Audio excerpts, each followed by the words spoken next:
Welcome back to New Rockstars. I'm Erik Voss, and this is a breakdown of Marvel Studios' What If Episode 5, What If Zombies? Which allows us to laugh through a zombie apocalypse until we remember that earlier apocalypse we were worried about. I'm gonna break down all the Easter eggs and animation details that you might have missed from this episode. Here we go. We open with Hulk blasting back to Earth via the Bifrost. In Avengers Infinity War, the framing actually matches those shots, including the tilt rotation on a shot of Manhattan and the reflection of Hulk in the Sanctum window. But this time the Bifrost blast to the staircase comes not as Strange and Wang are there, but leaving Banner all alone. Thanos is coming.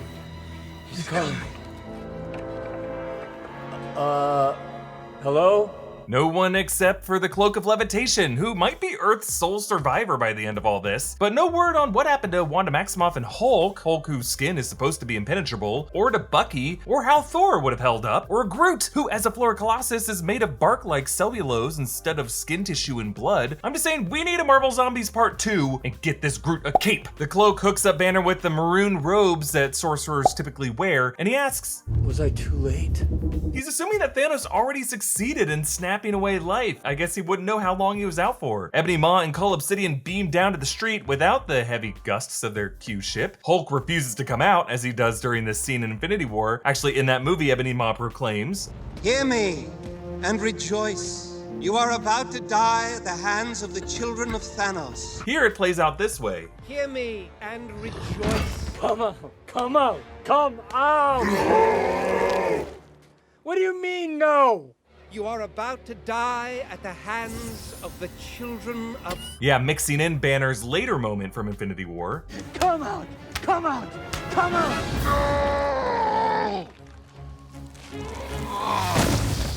What do you mean, no? And right as Ebony Maw says hands, Iron Man's hand appears, and Maw is cut off right before he says Thanos, avoiding reminding us of the guy to set up the final twist of the episode. Banner's 3 co-warriors from Infinity War arrive, Tony? with Alan Silvestri's Avengers music there. The silhouettes of Wong and Iron Man and Doctor Strange look haggard and tattered. Tony is wearing his Mark 50 nanotech armor from Infinity War, but notice how his helmet is retracted, the better to bite us with. Banner says, Oh boy, are you guys screwed. which Banner says later in Infinity War when Thor arrives late. You guys are so screwed now! Through the dust cloud, you can make out a super tattered zombie Strange jumping through a portal directly at Ebony Maw. No care whatsoever if Maw were to take the time stone in the Eye of Agamotto. They mask this brawl with thicker dust in a lens flare, and they use sound effects in Obsidian's hand to hint at the violence.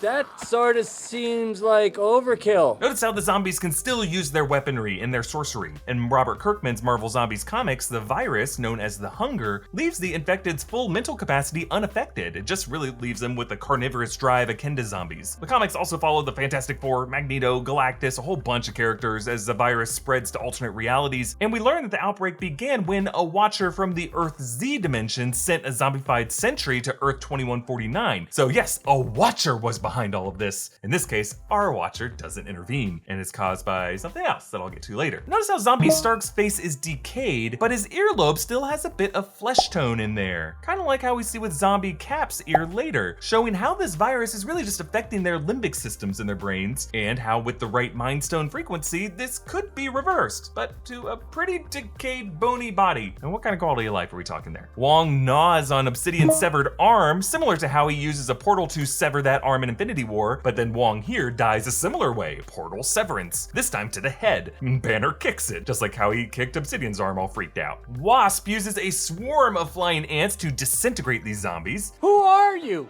All that's left. Yeah, some fun wordplay from Hope there. Hope is all that's left. The dad jokes aren't limited to Scott here. Spider-Man scoops up Banner. Hey, relax. I'm just your friendly neighborhood Spider-Man. Oh yeah? Well then, what the hell happened to the neighborhood? Yeah, Peter Parker is voiced not by Tom Holland, but by actor and singer Hudson Thames. Notice how his suit isn't exactly like the one we saw in Infinity War, perhaps because Sony might own that exact movie version of the suit. So instead, they used the Disney-owned version of the suit that they made for the Disney parks. The Watcher says, Like too many great catastrophes, this one sprang from a place of love and hope. Yeah, notice how he's much closer to us than he usually is, and now we see his mouth as he's talking. Like ever since nearly interfering last episode, he is getting nearer and nearer each week as he takes a less godly and more personified form. He explains how 2 weeks earlier, Hank Pym went to rescue Janet Van Dyne from the quantum realm. Notice how Pym approaches a crystalline barrier, which in Ant-Man and the Wasp represented the barrier between subatomic space and the separate dimension that the quantum realm is. But here, the distant orange light, the tendrils, the floating crags are all on this side of the barrier. And he lands on a different surface than before, and there is a problem. Janet Van Dyne contracted a quantum virus that corrupted her brain.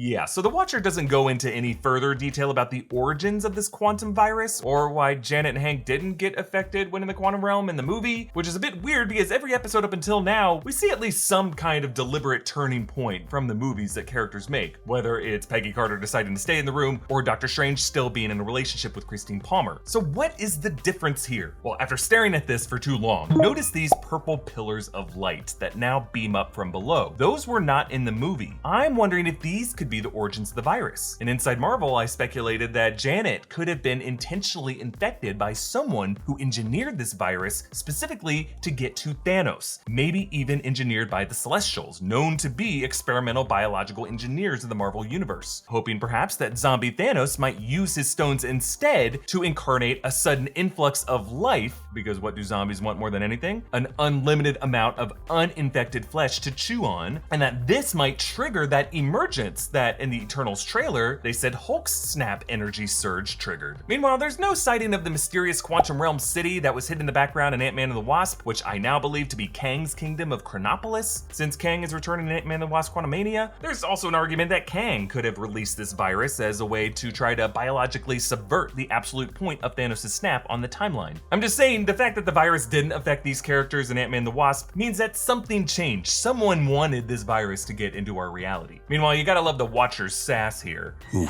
that happened. And Wasp's shadow crosses over Hank's lifeless hand, leading Hope to greet what she thinks is her mom, and I love Scott piping in the background there. Mom? Hi, Miss Van Dyne. Hank attacks Scott, and Scott's hand grasps the glass in the classic horror frame, or like Rose's sex grasp in Titanic. But thanks to Policy Genius for sponsoring this video. If you have family members who depend on you, you need life insurance. Like if I was gone tomorrow, not only would the world be without its preeminent expert on zooming and enhancing random pictures hanging on the walls of MCU scenes, but my dependents would also be without my financial support. But if life insurance is so essential, why is buying it so complicated? Well, Policy Genius asked themselves that question, and they started a company that reinvented the process from start to finish. You could save 50% or more on life insurance by comparing quotes with Policy Genius. That means more cash to put toward the things you care about, like replica paintings from the walls of MCU scenes. Policy Genius is an insurance marketplace, not an insurance company, so they get you personalized quotes from top companies in minutes. With Policy Genius, you can easily apply online and compare your quotes all in one place. And Policy Genius doesn't add on any extra fees. You could save $1,300 or more per year on life insurance by going to Policy Genius to compare policies. Head to policygenius.com/newrockstars to get started right now. That's policygenius.com/newrockstars. The Avengers Quinjet lands on Golden Gate Bridge with Hawkeye, Infinity War era blonde Natasha, Cap back in a Civil War suit with his shield that has already been resurfaced after T'Challa scratched it in Civil War, and his 2018 beard shaved. Supposedly this crisis must have ended the feud between him and Tony, and then of course Iron Man and Black Panther. I love this lineup. I would have loved to see these guys in action. But notice as the camera pulls away, we see the zombies tackle Iron Man and Hawkeye and Natasha, but none actually tackle T'Challa. In fact, the last we see of him through that crowd, he is swatting back one of those zombies. And in that tight vibranium weave, it makes sense that he would be able to repel the bites. On to Peter Parker's DIY zombie survival video, recalling the quick cut video diaries that he kept in Spider-Man Homecoming. It's also similar to the rules in the movie Zombieland. We see Peter here with other survivors, including Happy Hogan, shirt reading "I'm not single, I'm saving myself for Thor," skills driving coffee and boxing, recalling his past in the comics as an amateur wrestler, and his boxing Natasha Natasha in Iron Man 2. He wears Tony Stark's wristwatch-based palm repulsor from Civil War. This would be one of the previous versions Stark would have after he upgraded to the Mark 50. Then Kurt, David Dastmalchian's character from the Ant-Man films. He's wearing his ex-con security jacket. Skills, languages, Slavic folklore, and crime. Slavic folklore referring to his Baba Yaga ghost story that comes back later this episode. Bucky Barnes showers in a USA-themed shower curtain as he later in this episode bears the stars and stripes of the shield. He's listed as silent but deadly. Skills, murder, killer arm, heavy sleeper, of course referring to his deep freeze hibernation. Bucky has the new black vibranium arm that was given to him in Infinity War, so the Wakandans must have given him this arm as this zombie outbreak began. He says, "You know all I have to do is squeeze, right?" Okay. kind of like Indiana Jones's threat to that Nazi woman in The Last Crusade. All I have to do is squeeze. Then Sharon Carter, listed as the Blonde Bond. Skills, spycraft, first aid, eulogies, referring to how she patched up Team Cap and eulogized Peggy Carter in Civil War. And final member of the team, Okoye, who's in the US looking for T'Challa after he went missing. And we see how their base is a series of subway cars and a bus and then a school bus, all whipped together, suspended between buildings. A pretty genius idea for a sanctuary in a zombie apocalypse. I'm not sure how they were able to avoid Falcon all this time. They used what looks like Stark's gauntlet from the Hulkbuster armor to holo project the signal that they've received. It also looks like they got a Super Nintendo over on the right. Banner says, "Well, it looks to me like your message is in nonlinear hexacode." That location look familiar, Agent Carter? It's Camp Lehigh in New Jersey. Camp Lehigh, of course, where Cap first trained in the first movie, and where he and Tony stole the Tesseract in Endgame in 1970, and where Cap and Natasha discovered Zola's algorithm in Winter Soldier, leading to that place getting bombed back in 2014, though most of it appears intact this episode. Happy drives them to Grand Central. I thought you were an Uber driver. No, I'm a personal chauffeur. There's a difference. Yeah, we realize that they are in the Pimtech van that Hope drove in Ant-Man and the Wasp, with this jump scare evoking that huge pigeon, and they use it to burst through the zombie's head. Now, Grand Central Station is where Hulk punched Thor out of the movie and the prologue of Spider-Man Homecoming, but this station does not connect to New Jersey. Anyway, they split up. Splitting up? Do you guys just not have horror movies in Wakanda? We don't need them. We have American reality shows. Yeah, Peter brings up a crucial point in most zombie fiction, that a lot of the times characters are not as aware of horror movie tropes as the audience is. A meta concept explored really well in movies like Scream and Cabin in the Woods starring Thor, but in this case, Peter Parker is aware of zombie movies, everyone else is not. And in WandaVision, they did screen George A. Romero's Night of the Living Dead, so characters in this universe should be aware of some of these tropes. Happy uses his palm repulsor, but he and Sharon get attacked by zombie Hawkeye, and after Happy dies, his zombie self still says blam. Meanwhile, zombie Falcon attacks Bucky and Okoye splits him in half, the kind of kill Denai Guerrero's other zombie-killing character Michonne would deliver in The Walking Dead. That was your friend. Sorry about that. I should be sad, but I'm not. Yeah, this is before Bucky and Sam worked together in The Falcon and the Winter Soldier, when they still had more of a love-hate relationship coming out of Civil War. Can you move your seat up? No. You couldn't have done that earlier? I hate you. They're able to escape the train station, and Spider-Man gets the help from the Cloak of Levitation. It's a good look on you. Really? You think I could pull it off?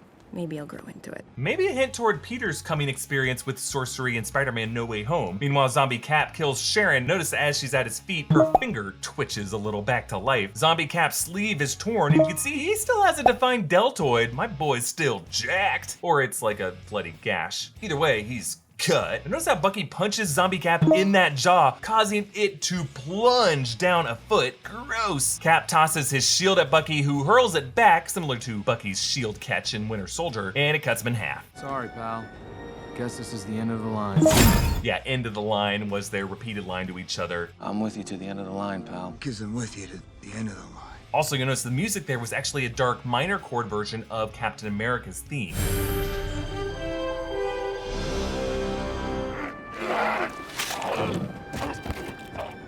Sorry, pal. Guess this is the end of the line. Hope asks Peter how he stays so upbeat. My mom, Dad, Uncle Ben, Mr. Stark. Now happy. I've lost a lot.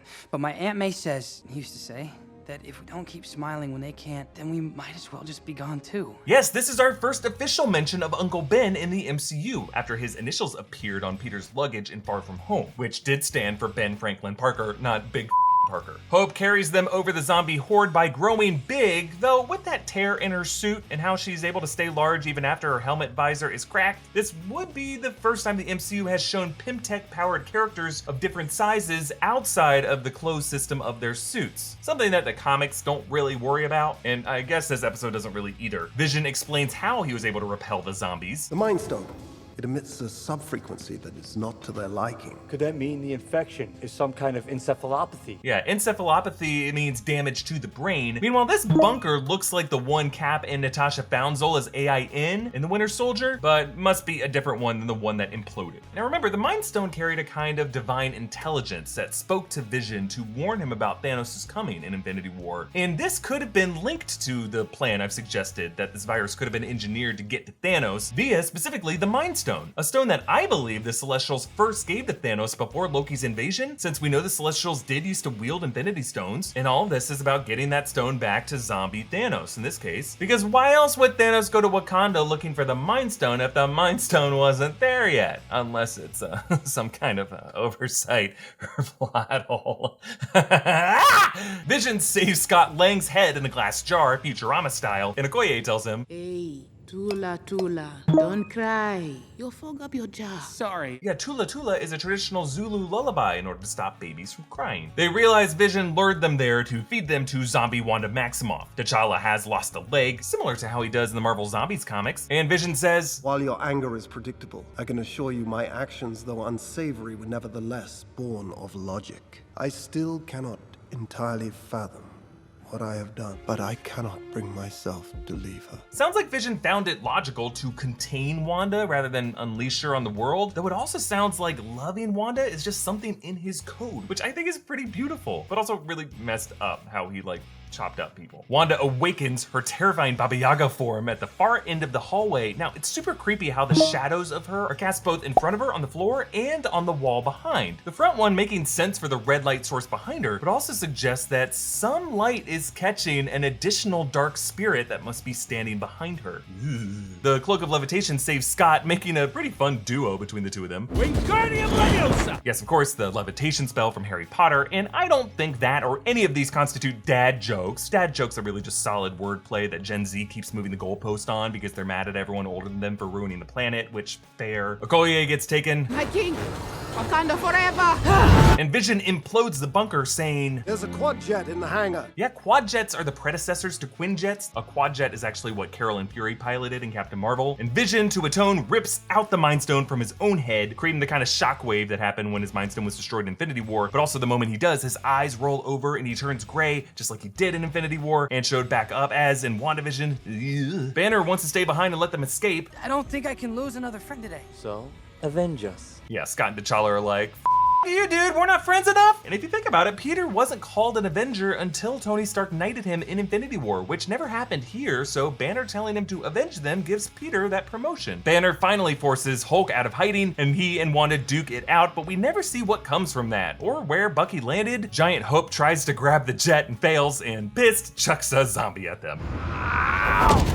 T'Challa tells Peter, In my culture, death is not the end. They are still with us, as long as we do not forget them. a touching callback to Chadwick Boseman's memorable words after T'Chaka's death in Civil War. In my culture, death is not the end. It's more of a stepping off point. Yet as they arrive to Wakanda, inside the shield gates, zombies claw to get out. Standing above zombie Dora Milaje and Jabari warriors, zombie Thanos stands victorious. 5 out of 6 stones in his gauntlet. Notice how his pose matches his "fine, I'll do it myself" shot in the Age of Ultron post-credit scene. Now to think about where Thanos has been in this timeline, he must have gotten the Reality Stone from nowhere and the Soul Stone from Vormir, meaning Gamora is dead, and he had planned to rendezvous with Ebony Maw on Titan for the Time Stone, but now that Ma never made that trip, Thanos probably went directly to Earth to recover the Eye of Agamotto from New York, and I guess then headed to the only place the surviving Avengers would go, or maybe they just didn't think about this. I don't know. The point is, Thor is still out there somewhere, along with Groot and Rocket and the Guardians of the Galaxy minus Gamora, meaning there is more what if to what if zombies to explore, as zombie Thanos would probably go planet to planet now, and then maybe even to other timelines by infecting the TVA. So Marvel, again, please give us a Marvel Zombies Part 2. Keep us smiling for hope. You can support New Rockstars by checking out our merch options at newrockstarsmerch.com. Follow me on Instagram and Twitter at EA Voss. Follow and subscribe to New Rockstars. Thanks for watching. Bye.